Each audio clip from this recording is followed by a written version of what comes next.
Damos continuidade ao programa Anatomia do Poder, hoje entrevistando um dos grandes especialistas em mediação e arbitragem, que é o Dr. Adolfo Braga Neto. Como eu faço em todos os programas, esse é um livro que eu coordenei pela FEComércio, que lá eu presido a FEComércio Arbitral, mas presido também o Conselho Superior de Direito, e esse é um livro do Conselho Superior de Direito, Princípios Constitucionais Relevantes. E vai parecer estranho o nome, Princípios Constitucionais Relevantes, porque teoricamente todo princípio claro. é relevante, mas é que nós decidimos dar esse nome todos, o Misabel, o Naline, o Sacha Galmon, Ivete Senise, Bernardo Cabral, etc., porque foram criando tantos princípios que nós, outro dia, estávamos numerando, tínhamos quase uma centena de princípios, que é a criatividade do jurista brasileiro. Então, nós resolvemos não, discutir os princípios que estão incrustados na Constituição, não criados por essa capacidade notável de geração de princípios que os nossos constitucionalistas. Então, eu lhe ofereço, muito obrigado, com análise de todos os muito 8 obrigado. títulos da Constituição, feita por especialistas na área. Não é? Muito obrigado, uma importante obra, né? Porque os princípios é a base do nosso direito. Né? Também lhe entrego um livro que foi recentemente publicado. Experiência brasileira. Que, na verdade, conta um pouco da nossa história em termos de mediação e da evolução aqui no Brasil em termos da mediação. Que bom. Te agradeço muito, doutor. Eu lhe agradeço. Mas nós estávamos conversando no primeiro bloco algo que, desde que foi aprovado o Código Tributário Nacional, eu convivi com muitos dos pais do Código Tributário Nacional. Tenho livros escritos com Gilberto Liocanto, com Carlos da Rocha Guimarães, entende? O Aliomar, trocávamos correspondência, entende? O Rubens Gomes de Souza era um bom amigo também, com correspondência trocada. Quando foi colocado os artigos 170 e 174, nós discutimos muito tempo nos nossos simpósios. Esse ano vamos para 42 anos de simpósio de direito tributário. Nos primeiros, nos 8, 10, 12 primeiros, os pais do direito tributário não estavam. Discussão da convivência com o ato vinculado do lançamento tributário e a possibilidade de a autoridade negociar, sem ser por lei, entende, uma solução de arbitragem, uma solução de mediação que torna a autoridade que tem a faculdade de exercer sempre com uma camisa de força. Mesmo discutindo com as autoridades na época, doutor Adolfo, em que se pretendia implantar o 170 ou 172 do Código Tributário Nacional, todos diziam o desconforto, por mais bem intencionados que fossem, das suspeitas que se levantassem, e depois o princípio da igualdade. Como é que eu faço uma questão tributária de discussão para permitir que uma empresa se recupere, se faz acordos, entende? Em matéria tributária, abrindo mão desse trabalho, daquele tributo, dessa ou daquela multa, sem ser por lei.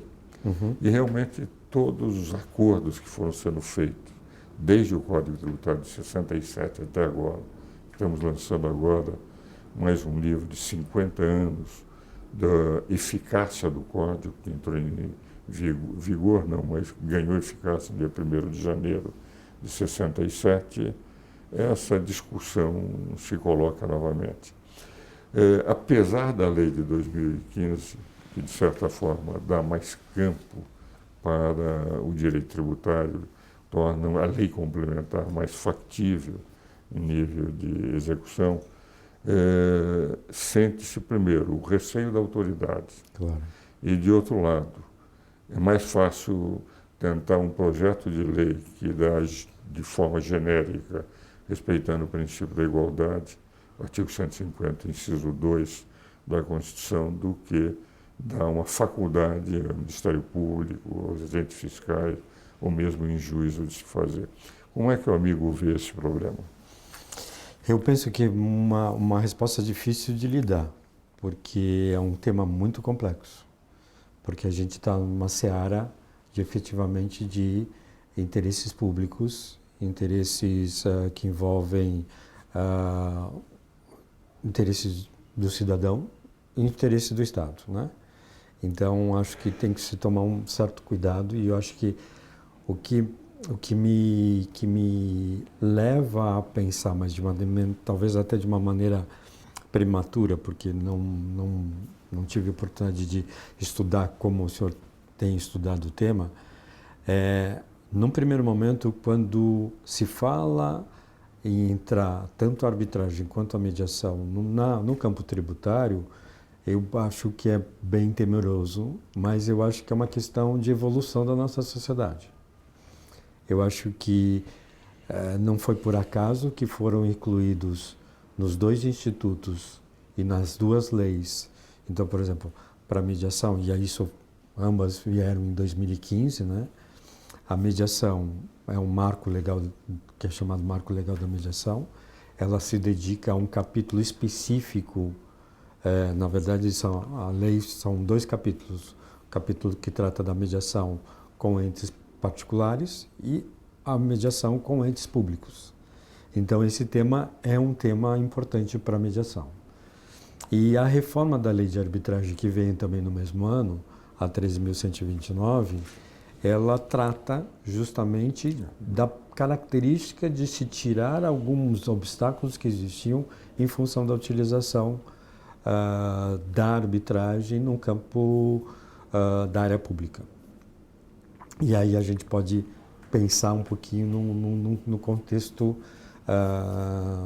tributário, que é um aspecto bem específico que precisa ser pensado, e eu acho que é um tema a ser enfrentado com certeza por nós e por quem pensa tanto no contexto do direito tributário quanto no contexto da mediação e da arbitragem. O que eu acho que é importante, e aí eu acho que é importante só da obra que o senhor teve a gentileza de nos dar, acho que a gente teria que pensar um pouquinho a partir dos princípios, tá? Os princípios que são baseados tanto a mediação quanto a arbitragem é o da autonomia da vontade, tá? E é nesse aspecto que a gente teria que ponderar como isso pode ser considerado no contexto tributário. E, ao mesmo tempo, uma característica dos 2 institutos é que eles tomam como referência o conflito ou a controvérsia em si, por isso que não há o que se falar em jurisprudência na área de arbitragem ou jurisprudência na área de mediação, porque as decisões são muito pontuais a partir do caso concreto. Eu acho que se nós pensarmos a partir desses parâmetros para ser adaptado para a realidade jurídica tributária, eu acho que nós teríamos como pensar, e aí vem não contrariando eventualmente algum princípio que é basilar para o direito tributário, né? E ao mesmo tempo teria que se pensar como isto, por exemplo, para a mediação, no nosso modo de entender, o aspecto é muito específico para aquela controvérsia, lembrando que não é o mediador que vai decidir, e sim são os participantes. E aí, lembrando, os participantes também são o Estado e a representatividade deles. Tá? Uhum. O que a gente vê na prática, em termos de mediação hoje, que temos participado de alguns processos de mediação que envolvem órgãos públicos, e aí estamos falando a característica muito privada, e aí a questão meramente contratual, né? Que mesmo o representante do próprio órgão público, ao estar na qualidade de, pensa muito claramente, pontualmente sobre a decisão que vai ser tomada. Acho que é muito importante isso. E eu acho que esse mesmo raciocínio a gente pode pensar para a arbitragem. Olha, doutor Rodolfo, eu acho muito bem colocada a sua exposição. Nós estamos chegando ao fim do programa, mas eu ainda tenho tempo de dizer, em 1979, eu era muito amigo do autor da Lei de Introdução ao Código Civil, que é o Haroldo Valadão. Nós tivemos um seminário em Belo Horizonte em que eu e ele fomos discutir o princípio da autonomia da vontade. Uhum. Eu ao lado, se haveria ou não princípio da autonomia da vontade no direito público. Sim. E ele analisando, porque a introdução da lei de tudo no Código Civil, o Haroldo defendendo a importância que isso o levou, inclusive. Aliás, ele brincou até na palestra que nós demos juntos, de que ele nunca pensou que a lei de introdução ao Código Civil durasse tanto tempo. Isso é de 42 e nós estamos em 79. Nós estamos em 2017 Pois é. e continua.